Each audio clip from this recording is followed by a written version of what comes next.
पंछी, ये सब वृंदावन का वैभव है। जब हम वृंदावन बोलते हैं तो संपूर्ण वैभव हमें आशीष देता है वृंदावन का। इसलिए कह रहे हैं जिह्वा विह्वलता मुपैतु सततम तत्सद गुणोत्कीर्तने। श्यामा श्याम बोलना, प्रियालाल की चर्चा करना, खगमृग पशु पंछियों की महिमा वर्णन करना, रजरानी की, ये सब वृंदावन की महिमा का ही वर्णन है। अपनी बात झूठी कर सकते हैं, आचार्य की बात नहीं झूठी कर सकते। यद्यपि आचार्य रूप में श्री भगवान ही हैं, पर आचार्य की बात भगवान अपनो परण विशार भगत को पूरो परण निभाऊं, तो आचार्य वाणी है यही परलोक सकल सुख पावत मेरी सो भैया कृष्ण गुण संचु। ए भाई, तुम सच्चिदानंद प्रभु की लीलाओं का गायन करो, नाम जप करो, उनके गुणों का चिंतन करो, तुम्हें इस लोक और परलोक में समस्त सुख प्राप्त हो जाएंगे। श्रीधाम वृंदावन का आश्रय, श्रीधाम वृंदावन में आना, ये परम लाभ मिलता है कि रसिकों का संग मिल जाए। अगर रसिकों का संग न मिले तो आप वृंदावन आकर के देखो, आपको विशेष आनंद की अनुभूति नहीं होगी। आप यहां चाट पकौड़ी खाएंगे, आप गोलगप्पा खाएंगे, इधर उधर घूमेंगे, अगर प्रभु के पास भी दर्शन करने गए तो वहां दोष दर्शन करेंगे, अरे यहां ऐसा यहां ऐसा। लेकिन यदि आप महिमा सुन चुके हैं, सत्संग सुन चुके हैं, तो आप सावधान रहेंगे, आपके अंदर दोष दृष्टि नहीं जागृत होगी, आप नाम जापक होंगे, आप यहां से कमा के ले जा पाएंगे महान सुकृत जो आपके दुखों का नाश करके आनंद प्रदान करेंगे। इसीलिए कह रहे समस्त सुभगाद भूतम, समस्त सौभाग्य प्रदान करने वालों में भी अद्भुत सौभाग्य प्रदान करने वाला ये श्रीधाम वृंदावन है, पक्का। कर्मों का भोग बड़ा प्रचंड है, बड़े बड़ों को भोगना पड़ता है। जो सिद्ध महापुरुष हो गए उनको शरीरों से राग नहीं होता, पर शरीरों में प्रारब्ध भोग तो आता ही है। यदि प्रभु के आनंद का हमें स्वाद ना मिले तो ये प्रारब्ध मिटिया मेट कर देते हैं, पूरा जीवन बर्बाद कर देते हैं। इस धाम का एक विशेष प्रभाव है, श्री नागरीदास जी महाराज ने लिखा, कलह कलेश न व्यापय इठा इठौर विश्व ते न्यारी। यहां प्रारब्ध भोग आएगा, पर इस कोटि से नहीं आएगा कि आपका पतन कर दे, आपका नाश कर दे, नहीं, बहुत आराम से। कलह कलेश न व्यापय ईठा, बहुत आराम मुद्रा में आपका प्रारब्ध नष्ट हो जाएगा। चमत्कार हमने देखा, कलह कलेश न व्यापय ईठा, ये ठौर विश्व ते न्यारी, समस्त सुभगाद्भुतम सकल मंगलात्यद्भुतम, समस्त सौभाग्य के भी सौभाग्य को प्रकाशित करने वाला है वृंदावन धाम। सच्ची मानिए, ये केवल कथा नहीं है, ये जीवन की व्यथा है। कैसा भी कोई जीव हो, वृंदावन का आश्रम लेने मात्र से उसका भाग्य पलट जाएगा, भाग्य पलट जाएगा। देखो, अगर संसार की जेल से बचते हो तो एकमात्र केवल रास्ता है शिव प्रिया प्रीतम के नाम रूप लीला धाम का आश्रय लेना। नहीं, ये जेल तुम्हें बंद रखेगी। पुनरपि जननम पुनरपि मरणम पुनरपि जननी जठरे शयनम। अगर भाग पा रहे हो, निकल पा रहे हो, तो एक रास्ता केवल पकड़ो, नाम रूप लीला धाम। हमारी बात मान लेना, जहां ये चार बातें ना हो वहां धोखा है, मान लेना। जहां नाम न हो, रूप न हो, लीला न हो, धाम न हो, वहां धोखा है। नाम में भगवान के प्रणों से लेकर के सब अनेक नाम, अनंत नाम है। मंगलों का भी मंगल करने वाला वृंदावन कैसा है? बोले सकल मंगलात्यद्भुतम। श्री तीर्थराज प्रयाग सब तीर्थों का पाप लेकर के और अपना मंगल करवाने के लिए हम वृंदावन धाम आते हैं जब 12 वर्ष में यहां का कुंभ पड़ता है। मंगल भवन स्वयं श्री हरि हैं, आनंद समुद्र श्री हरि हैं। ऐसे आनंद समुद्र युगल सरकार को भी आनंद प्रदान करता है वृंदावन, तो हम आनंद के अंश हैं, हमें आनंद कैसे नहीं मिल जाएगा। सकल मंगलात्यद्भुतम, मंगलों का भी अद्भुत मंगल करने की सामर्थ्य रखने वाला वृंदावन। चिदात्म सकलोज्ज्वलाद्भुत मसे सत्याद्भुतम, भगवान के चिन्मय धाम बहुत हैं। कैलाश भगवान का वैकुंठ धाम, भगवान के विविध धाम है अवतार संग। बोले समस्त चिन्मय धामों में सकल रमणीयता, अद्भुत माधुर्य, अद्भुत महिमा और सबका मूल श्री धाम वृंदावन है। श्रीपाद कह रहे हैं, बड़े अनुभवी महापुरुष हैं। समस्त वरदाद्भुतम, वरदान देने वालों को भी वरदान देने की सामर्थ्य वृंदावन रखता है। समस्त वरदाद्भुतम। एक माई बांके बिहारी लाल की शोभा देखकर मुग्ध हुई, घर गई, अपनी जेवर बेची, कुछ और भी जो मूल्य सामग्री थी बेची और आई और फूल बंगला बनाया। वो रीझी बिहारी जी पर, बिहारी रीझ गए उस पे। फूल बंगला में बिहारी जी बैठे, बाहर बैठे, वो देख रही, देखते देखते सीधे निकुंज, सीधे बिहारी जी को देखते देखते देखते अपने आभूषण सब बेचकर फूल बंगला देखते रीझ गए। वो बिहारी जी को देख के रीझ गई, बिहारी जी उनको देख के रीझ। समस्त वरदाद्भुतम, इससे बड़ा कौन सा वरदान होगा। बिहारी जी को दर्शन करते हुए बिहारी जी को सुख प्रदान किया, फूलों के बंगला में बैठाल कर लाडले को निरखते हैं। क्या तरसते हैं अपने लोग कि ऐसी मृत्यु हो जाए, हमारे इष्ट सामने हो और उनको देखकर प्राण निकल रहे हो, और जो जीवन में कमाया उससे उनका श्रृंगार कर दिया। बलिहार जीवन। श्रीधाम वृंदावन वरदान देने वालों को भी वरदान देने में समर्थ है। समस्त वरदाद्भुतम। यहां किसी का साप लागू नहीं होता, यहां किसी का किसी भी तरह से मारण टुटका, यहां जो वास करते हैं ना उनके ऊपर लागू नहीं हो सकता। चाहे जितना बड़ा बलवान हो, मंत्रवेत्ता हो, तांत्रिक हो, उसका प्रभाव नहीं पड़ सकता, क्योंकि यहां जिनके चरण चिन्ह बने हुए हैं उनके चरणों में एक अद्भुत सामर्थ्य विराजमान है।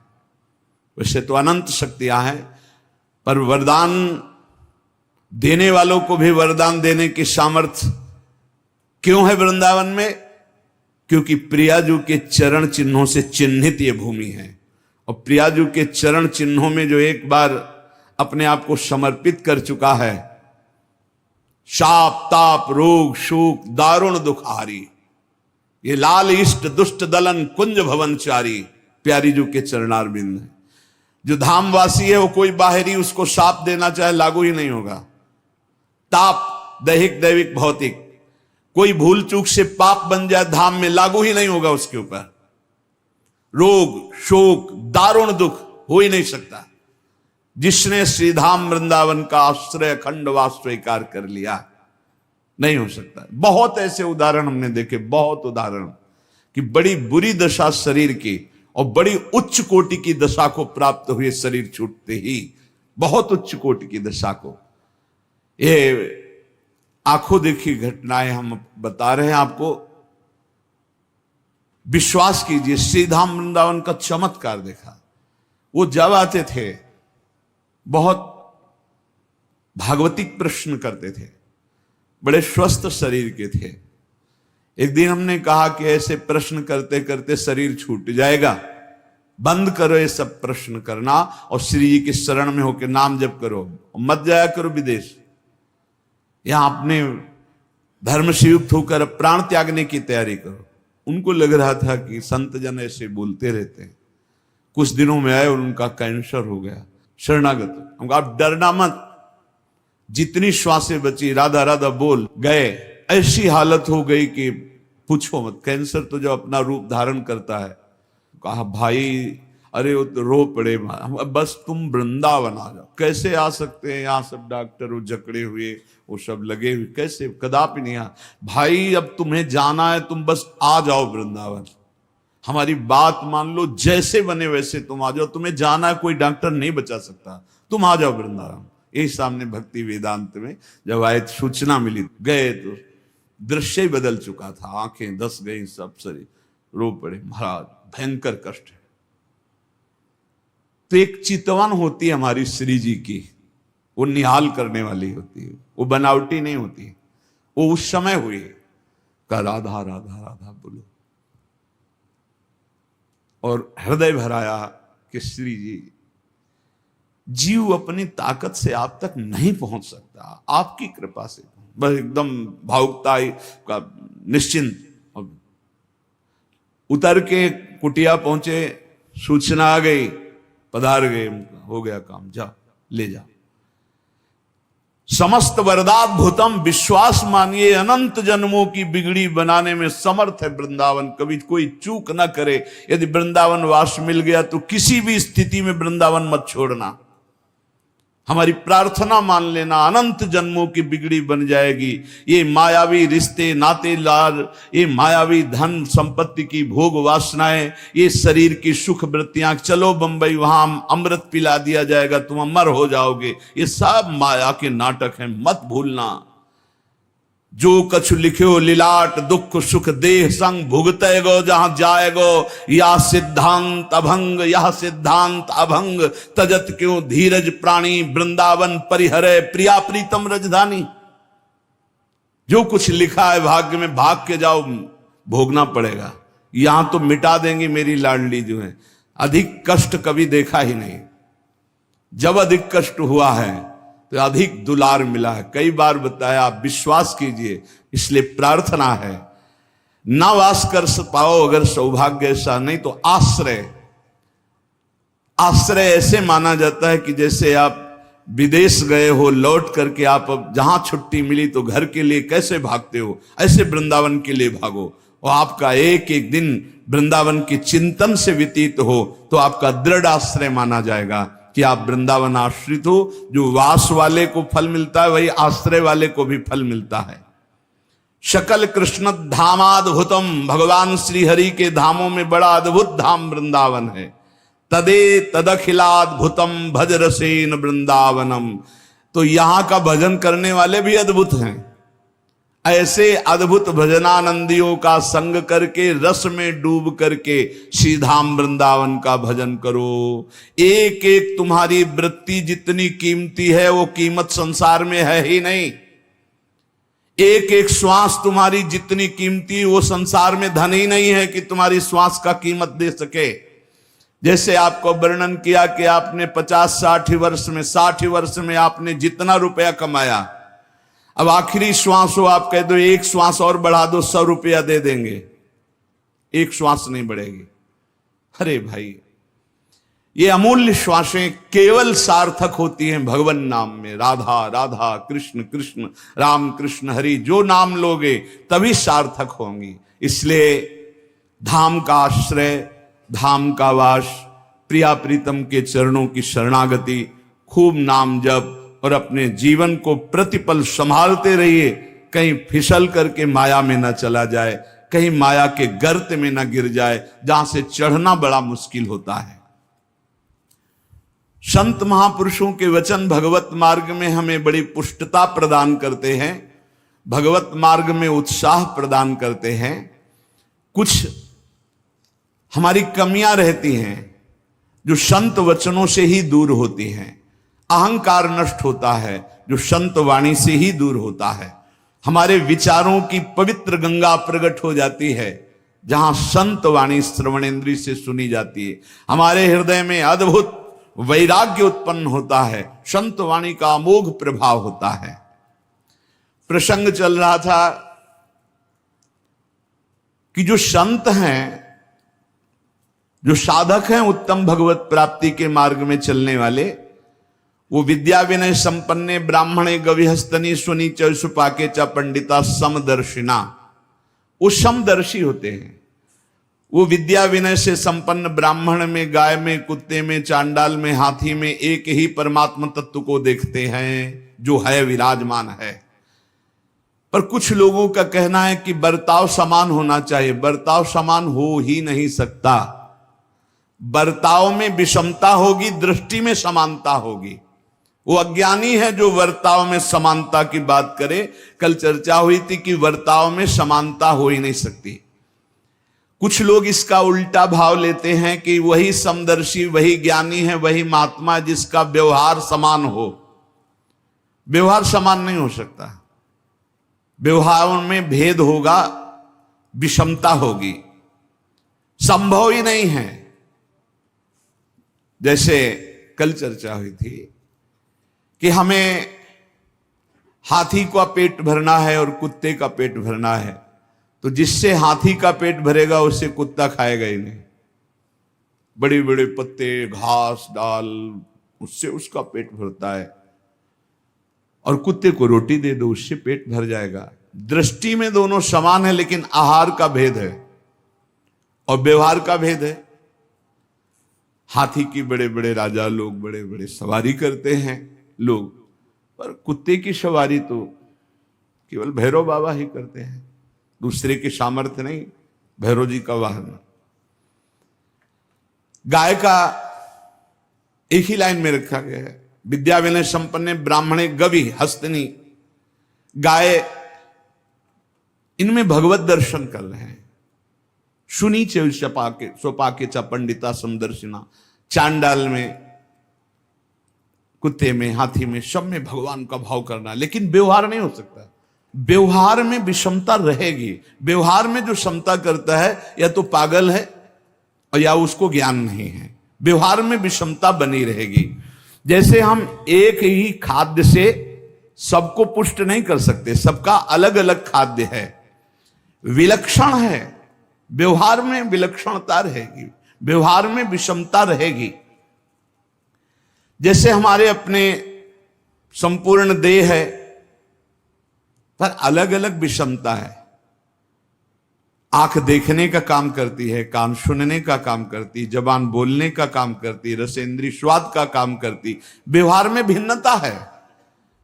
ऐसा नहीं कि व्यवहार में समानता। अपने ही शरीर में हम नहीं कर सकते। नीचे के अंगों को छूने के बाद हाथ धोते हैं, ऊपर के अंग छूने पर कोई बात नहीं होती। तो विषमता क्यों? कि शरीर तो तुम्हारा ही है ना, फिर व्यवहार में विषमता क्यों? बोले नहीं, जो व्यवहार में विषमता है वो होनी ही चाहिए। अगर नहीं होगी तो या तो वो मूर्ख है या उसके ज्ञान नहीं है, उसे शास्त्रीय ज्ञान नहीं है। तो यहां कह रहे हैं जो संत ऐसे होते हैं उनके व्यवहार की विषमता को देखकर कहीं ये ना समझ लिया जाए कि इनको ज्ञान नहीं, क्योंकि ज्ञानी वही है जो सम है। व्यवहारिक विषमता को देख करके संत पर दोष दर्शन न किया जाए। कल चर्चा हुई थी, जैसे माता, बहन, पुत्री, पत्नी, चारों स्त्री शरीर हैं, पर व्यवहार में विषमता रहेगी। पत्नी के साथ व्यवहार और होगा और माता, बहन, बेटी के साथ परम पूज्य धर्म में व्यवहार और होगा। पत्नी का धर्म में व्यवहार और होगा। वो ज्ञानी है, वो चारों में ब्रह्म एक ही देख रहा है, लेकिन व्यवहार जो पत्नी के साथ है वो अगर तीनों के साथ दृष्टि मात्र कर ले तो वो अपराधी माना जाएगा और दुर्गति को प्राप्त हो जाएगा। जो माता, बहन और बेटी पर जो पत्नी के साथ व्यवहार है वो व्यवहार की सोच ले तो वो नष्ट हो जाएगा। व्यवहार में विषमता है और दृष्टि में समता है। जो ज्ञानी महापुरुष, संत महापुरुष हैं, प्रश्न होता है कि लोग उनकी निंदा करते हैं, अपमान करते हैं, तो निंदा और अपमान होने पर क्या उनको दुख होता है? जैसा अपने को हो, कोई निंदा करे, अपमान करे तो दुख होता है, स्तुति करे, सम्मान करे तो सुख होता है साधारण को। तो क्या जो भगवत प्राप्ति के मार्ग में चलने वाले साधक हैं, संत जन हैं, जिनको भगवत प्राप्ति हो चुकी, दोनों को समान ही कहा जाता है।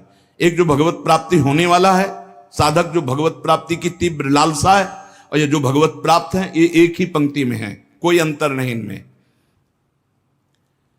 संतों की निंदा या अपमान जब होता है उनको दुख होता है कि नहीं? अगर दुख नहीं होता तो क्या खुशी होती है?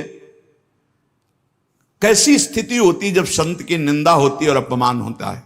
पहले तो समता की बात का कि संत के आचरण में विषमता दिखाई देगी, उसकी दृष्टि में समता होती है, जैसे उदाहरणों में बताया गया।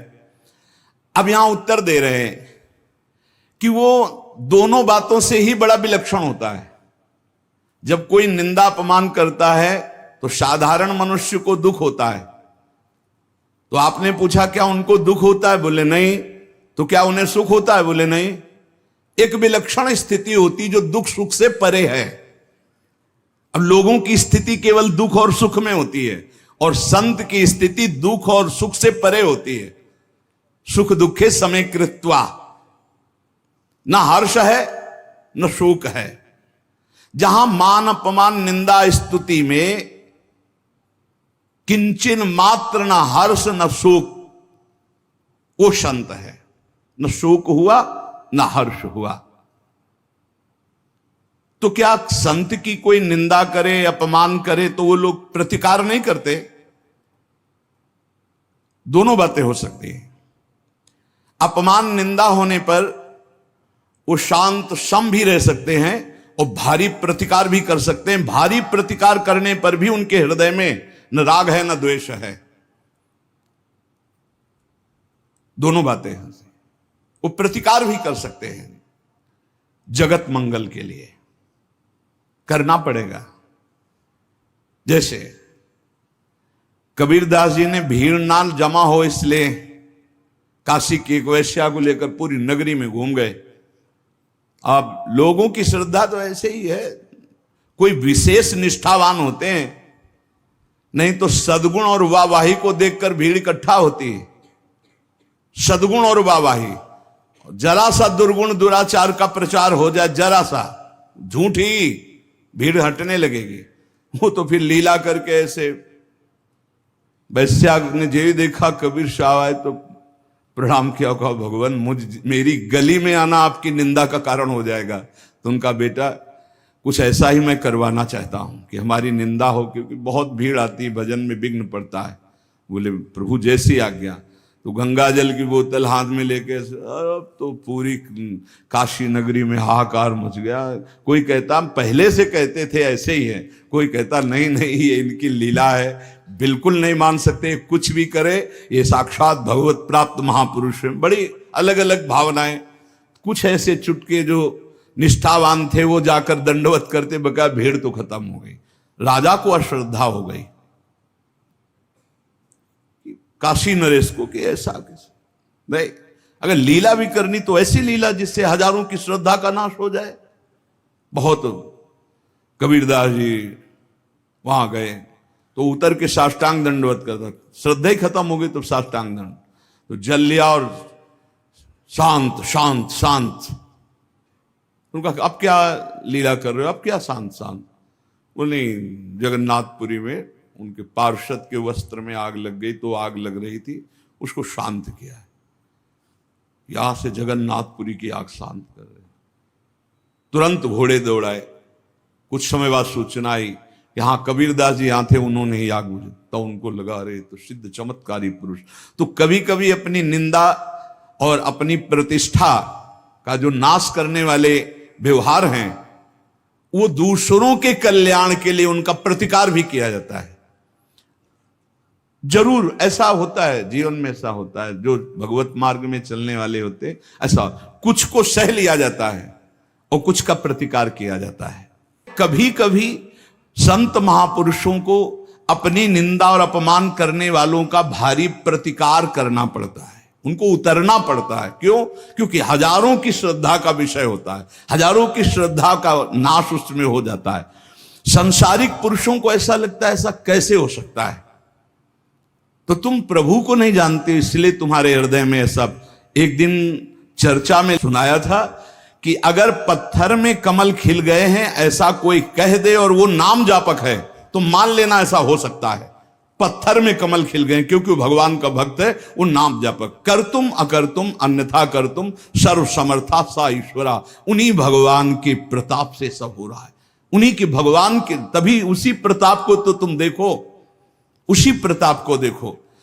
तो क्या वो मान प्रतिष्ठा की प्राप्ति स्वीकार करते हैं संत जन, या मान प्रतिष्ठा को विरोध कर देते हैं? तो कहते देश काल और परिस्थिति को देखकर दोनों कर सकते हैं। वो मान प्रतिष्ठा का धज्जियां भी उड़ा सकते हैं और बड़े आदर से मान प्रतिष्ठा स्वीकार भी कर सकते हैं। कैसा भावुक भक्त है, अगर वो बहुत सच्चाई से भावुक भक्त साष्टांग बहुत प्यार से अगर देख रहे हैं कि ये नौटंकी नाटक, तो विरोध भी कर सकते हैं। दोनों बातें उनके अंतर्गत है। तो महापुरुष की भी पहचान कैसे व्यवहार में हो कि ये भगवत प्राप्त महापुरुष है। पहली बात तो महापुरुष ही महापुरुष को पहचान सकता है, दूसरा पहचान ही नहीं सकता। दूसरी बात, व्यवहारिक क्रिया से महापुरुषों को तो पहचाना ही नहीं जा सकता है। इतना जान लीजिए, चाहे वो सिद्ध होने के योग्य साधक हो या सिद्ध महापुरुष हो, वो दोनों, उनका जो व्यवहार होगा वो शास्त्र सम्मत और सत होगा। किसी का अमंगल नहीं हो सकता। शास्त्र सम्मत, सत, और किसी का मंगल नहीं हो सकता। नहीं, संतों का जो व्यवहार है वो तो विलक्षण होता है। ऐसी अवस्था में साधारण मनुष्य कैसे पहचान पावे कि ये असली संत हैं, ये भगवान के प्रिय संत है।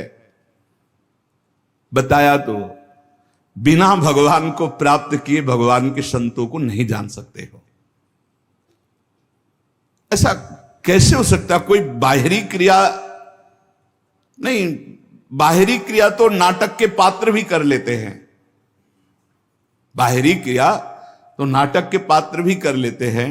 इस प्रकार अगर हम बाहरी क्रियाओं से केवल साधु समझे कि जटा जूट और ऐसा ऐसा बाहरी, तो ये तो अभिनय में भी बहुत जोर का रोना। साधु की आंतरिक पहचान वो पहचानवाना चाहे तो हो सकता है।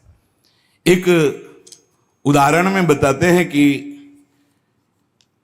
एक राजा बहुत बलवान था। उसने अपने शत्रु पक्ष के राजा का नाश कर दिया। उसका अकेला लड़का था और उसकी मां। अब हर समय शत्रु पक्ष का राजा इस चाल में रहता था कि उस बालक को मार दें तो निष्कंटक अधिकार। और उसकी मां बड़ी भागवत थी, रात दिन भजन करती, भगवान से प्रार्थना करती कि भगवान मेरे बालक की रक्षा करना। और भगवान के जो सिद्ध संत होते हैं भगवत स्वरूप होते हैं। उन्होंने विचार किया, संत के हृदय में, एकदम भजन में बैठे थे उसी राज्य में, तो विचार एकदम आया कि अच्छा भगवान का आदेश है तो लीला करनी पड़ेगी। और लीला का उस समय इंतजार करने लगे। तो जो राजा बलवान था, जिसने शत्रु पक्ष के राजा को मारकर उसके लड़के को मारने को ठाना था, उसकी राजकुमारी थी, उसके स्वयंवर की रचना की जब बात आई, कमंडल उठाया, लंगोटी कस के बांधी कमर में, पहुंच गए दरबार में। और वो परिचित थे तपस्या और उनके भजन से। जे भी देखा तो साष्टांग दंडवत राजा हुए। देखो, बाहरी आचरण से कैसे भी नहीं जाना जा सकता महात्मा के स्वरूप को, उनकी लीला को। राजा को मालूम था कि ये बड़े प्रसिद्ध और तपस्वी महात्मा हैं।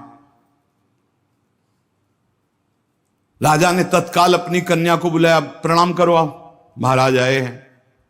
राजकन्या बुलाई गई, महात्मा के चरणों में प्रणाम हुआ।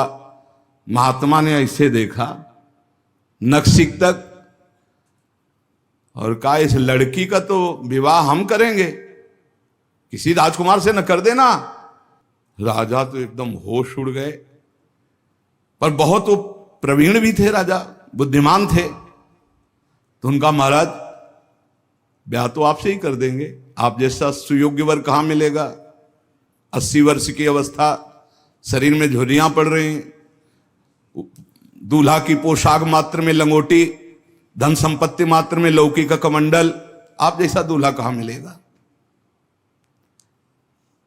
कुछ शर्त हैं, उनका आप पालन कर दो। गए, अपने तिजोरी से इतने बड़े बड़े मोती 2 लाए। बोले, ये हमारे पूर्वजों के द्वारा एकत्रित किए हुए 2 मोती हैं, 108 मोती ले आओ। पहली शर्त, राजकुमारी का ब्याह आपके साथ। देख रहे थे, हालत देख रहे थे। महात्मा ने कहा, हाँ हाँ 108 क्या होते, ले आएंगे। बोले, मोती देख लो। बोले, लाओ, जब साथ रहेंगे तो उसी नाप के ले आएंगे। राजा ने, राजा ने सोचा इनको, और बोले महाराज लगन के पहले, क्योंकि लगन निकल गई तो फिर बात कैसे बनेगी, तुम चिंता मत करो, तुम्हारे कुल की प्रथा पूरी करूंगा और कन्या से विवाह करूंगा। पर एक बात ध्यान रखना, अगर विलंब हो जाए तो किसी के साथ पाणिक ग्रहण नहीं कर देना, नहीं तो जो आ गया। दूसरे से ब्याह की सोचना भी मत। अब राजा ने कहा, जैसे आ गया। उन्होंने सोचा महात्मा मोती लेके जाएंगे, 2-4-6 दिन घूमेंगे, निराश होके वापस हो जाएंगे। उनको क्या पता था कि जो भगवान के दास होते हैं बड़े जिद्दी स्वभाव के होते हैं। अब वो ऊंचे दर्जे के सिद्ध महात्मा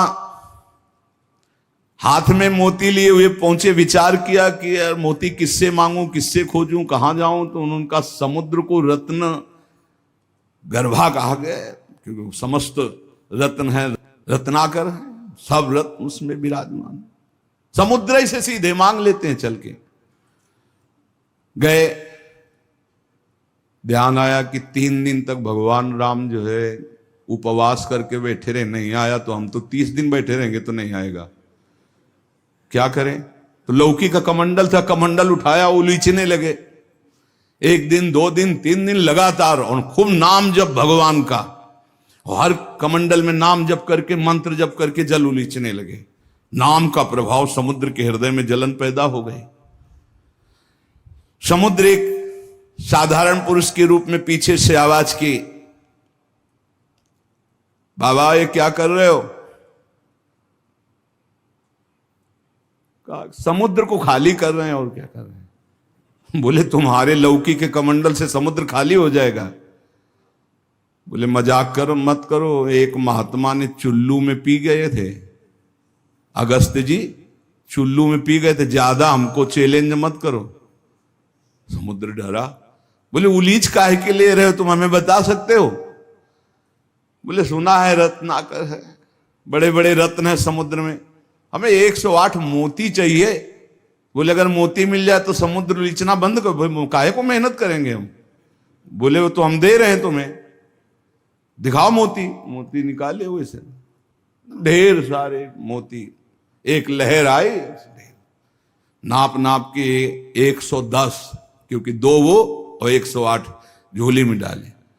समुद्र ने कहा और भर लो। बोले हम अकिंचन महात्मा है, हमें नहीं चाहिए, ये दुल्हन लेने के लिए शर्त है, इसलिए हमने इनको लिया है और जा रहे हैं। महात्मा जी बड़े गर्व से गए, भगवान की जय जयकार की। राजा देखते ही समझ गया मोती मिल गए, क्योंकि बहुत मुस्कुराहट है। गणित लगाई, लड़की को कैसे बचाऊं। बोले हाँ महाराज। बोले ये ले 110, 2 ही तुम्हारा, 108 ही। बोले महाराज जी आपसे कहा था कि कुछ शर्तें हैं, एक तो पूरी हो गई, दूसरी एक कि हमारे शत्रु पक्ष के राजा का वध तो मैंने कर दिया, उसका एक लड़का है, उसकी खोपड़ी तुम हमें ले आओ। महात्मा जी ने विचार किया कि सारा खेल भगवान के इशारे से तो उसी की रक्षा के लिए हो रहा है। भगवान ज्ञान समुद्र हैं। बोले अवश्य उसकी खोपड़ी लाके देता हूं अभी। उसका जो कुमार है उसको हर समय मंदिर में बैठाल करके खूब कीर्तन भजन करवाती उसकी मां, क्योंकि उसको पता था भगवान ही समस्त मंगलों का विधान करने वाले हैं। अब महात्मा जी उसके राज्य में गए, जे ही राजमाता ने देखा दरबार में संत आए, प्रणाम किया, महल में ले गई, बढ़िया उनको भोग पवाया और कहा प्रभु आज्ञा कीजिए, कैसे आगमन हुआ, स्वाभाविक दर्शन या कोई आदेश पालन। आदेश पालन नहीं, तुम्हारे लड़के की खोपड़ी ले जानी, तुम्हारे जो दुश्मन राजा है उसने मंगाया है। सहम गई। तो उनका महाराज मैं तो मां हूं, मैं तो काट नहीं सकती, आप साधु हो, आप काट के ले जाओ, ये लड़का मैंने आपको दिया। कहा जब दिया तो काट के ले जाने की क्या जरूरत है, पूरा ले जाएंगे हम, काट के ले जाने की जरूरत क्या है। बोले महाराज पूरा राज्यभार आगामी राजा यही है, और आज तक मैंने भगवान की आराधना की अपने पुत्र की रक्षा के लिए, संत और भगवान में मैं कभी भेद नहीं देखती, इसलिए आपकी वस्तु आपको समर्पित है, चाहे वहां मार देना, मरवा डालना या जैसी आपकी रुचि हो। इतनी बड़ी संत पर श्रद्धा। वो मुस्कुरा कर बोले, जब हमें दे दिया तो तुम हमें उपदेश मत दो, मुझे क्या करना है पता है। महात्मा जी गए, बोले राजा तुम सर मांग रहे थे, हम पूरा लड़का ले आए, पर ध्यान रहे एक भी बाल बांका नहीं होगा, पहले भांवरे फिरेंगी, इसके बाद तुम्हें जो मनावे सो कर देना। राजा ने बहुत खुश हुआ, बोले बंदी नहीं, बिल्कुल ऐसे ही राजकुमार की तरह बैठा लो, हमारा ब्याह हो जाएगा, हम दुल्हन लेके चले जाएंगे, फिर तुम्हारा जैसा मनावे वैसा करो। राजा राजी हो गया, सिंहासन पड़ा, राजकुमार की तरह बैठा, दुल्हन सजा, तो सब शर्त पूरी हो गई थी। वर पक्ष की जहां बैठक, वहां बैठे महात्मा जी, वही जनाती वही बराती, उनके कौन कोई तो था ही नहीं। महात्मा जी विवाह मंडप के नीचे बैठे हैं, आचार्य आए, पूरा दूल्हा भेष सजाया गया महात्मा जी का, लंगोटी में, केवल लंगोटी कमंडल, संत की लीला। कन्या आई, महात्मा ने कहा रुको, एक बार देखा तुम्हारे योग्य नहीं, हे राजा ये तुम्हारी लड़की हमारे योग्य नहीं। तो महाराज आप ही बोले थे, अब मतलब अब बेइज्जती तो मत करो, बिल्कुल भावरे पड़ने वाली। लड़के की तरफ देखा, हे यहाँ खड़े हो बगल में, ये योग्य है तुम्हारी लड़की की एक, चुप, ब्याह कर इसके साथ। तुरंत अपने तपोबल से उस लड़के का ब्याह कराया। बोले सौभाग्य हो गया, जाओ। माने आराधना किस बात की थी कि दुश्मन राजा कहीं हमारे पुत्र को ना मार दे, और ये आदेश भगवान ने संत को दिया, तो इतनी बड़ी लीला संत ने रची। और उस राजा से कहा होश में तुम्हारी बेटी का सुहाग है, पूरी सुरक्षा उस राज्य की भी तुम्हें करनी। और